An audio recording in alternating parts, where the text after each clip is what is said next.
What's up, fellow and future adventurers?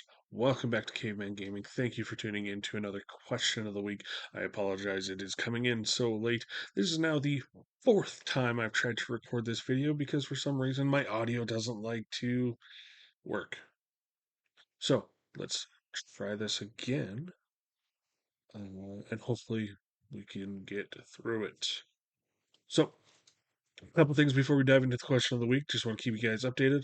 Uh, in regards to our campaign, The Language of Magic, that we play in on Thursdays, a fellow player, Cheems, or the gentleman who plays Darren in the campaign, has agreed to record the sessions for me until I get my new setup and can handle it myself. So be prepared for session two coming at you very soon. We just finished recording it tonight. We'll be going through editing it hopefully tomorrow and posting it. So look forward to that.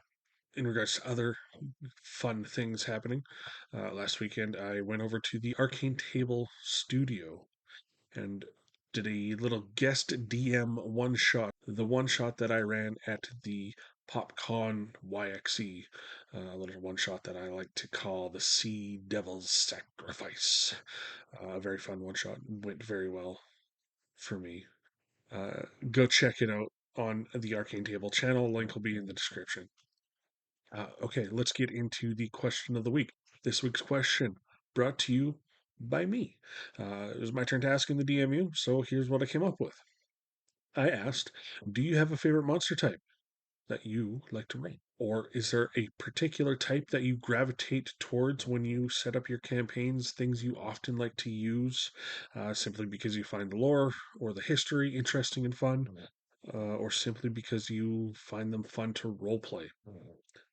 For example, the gothic horrors of the creatures from the domain of dread, the binding evil of scheming devils, the chaotic hunger for destruction of the demons, the mind bending existence of aberrations, or the relatable evils that can only be created by humanoids and the monstrosities of their design. What's your favorite and why? I asked this in the DMU group. I got a couple replies here, a couple that I'll share with you all. Bruce was first to reply. He says, aberrations are my favorite monster type as they fit so well into the cosmic horror genre. Ghosts and vampires are scary, but mind flayers and aboleths are utterly alien and incomprehensible. For such iconic D&D monsters, there hasn't been a lot of adventure time allocated to them. However, I've had some ideas for a Mind Flayers themed campaign for a long time, but have yet to put pen to paper and get the ideas down and organized. Thank you very much for your reply, Bruce. I absolutely agree. Aberrations are definitely top tier, in my opinion.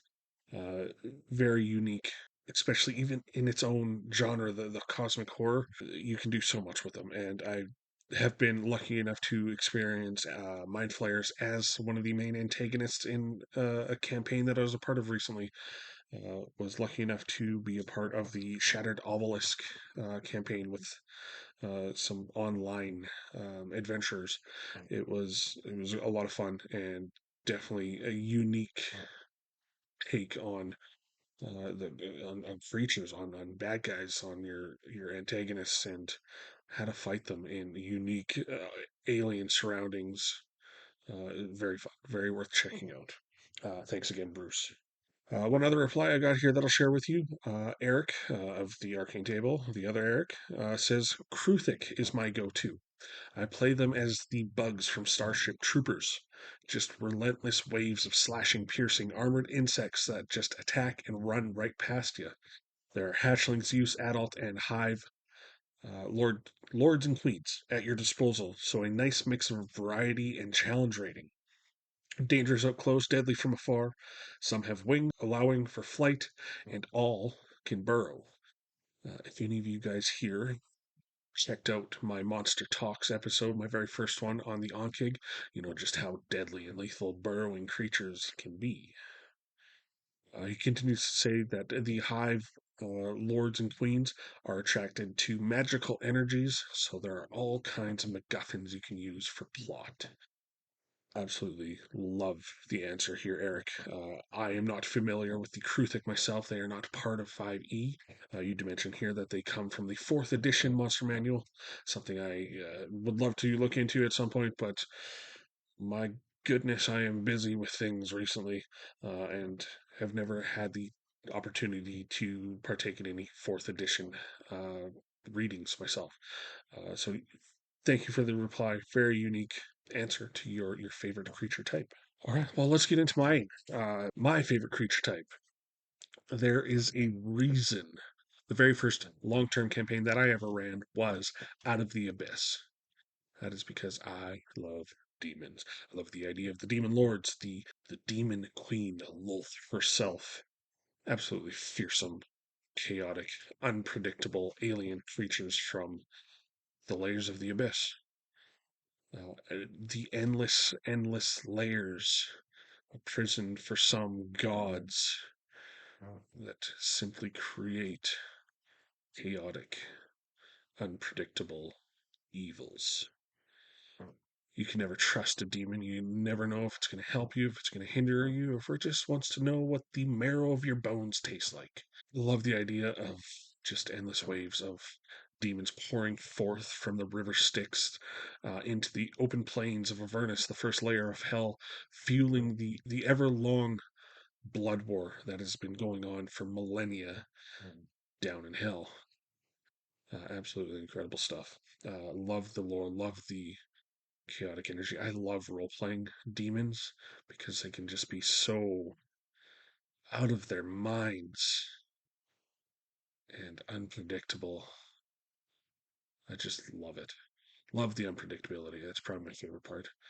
When one moment they can be sitting with you, laughing, having fun, like we want to be a part of your group. Next thing you know, they're tearing your companions apart because his liver tastes good.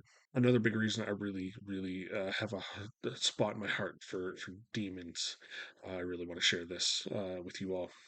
Is when I did run Out of the Abyss, I had a Hexblade warrior in my campaign who decided to make his patron one of the demon lords, Grast. Grass is not necessarily featured within Out of the Abyss. It is more focused on some of the other demon lords, such as Demogorgon, Orcus, and some smaller ones, such as Fraz Blue. Some very formidable and terrifying demon lords.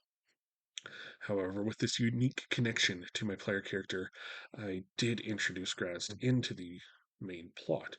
Kind of made it that Grazd was pulling the strings of the party the entire way through, using his subtlety, his ability to command from the shadows to achieve his own goals, let others do the work. Eventually, when it came down to the final moments of the demon lords here on the material plane, Demogorgon and Orcus fighting against each other, Grazd steps in, calling to his champion to stand by his side, claiming the territory of the material plane for himself. The other party members not so happy about it, but they got to fight Grazd as well as their own friend that they had been traveling with through the entirety of the campaign, and it made for an absolutely epic and unforgettable ending to a campaign. So it holds a place in my heart dearly with these demon lords. With that, that's about all I have to say on the question of the week. Thank you for tuning in. Let me know if you have any questions you would like featured down in the comments. I'd love to see more engagement from you guys, the audience. Let me know. Future adventurers, do you have what it takes? Cheers.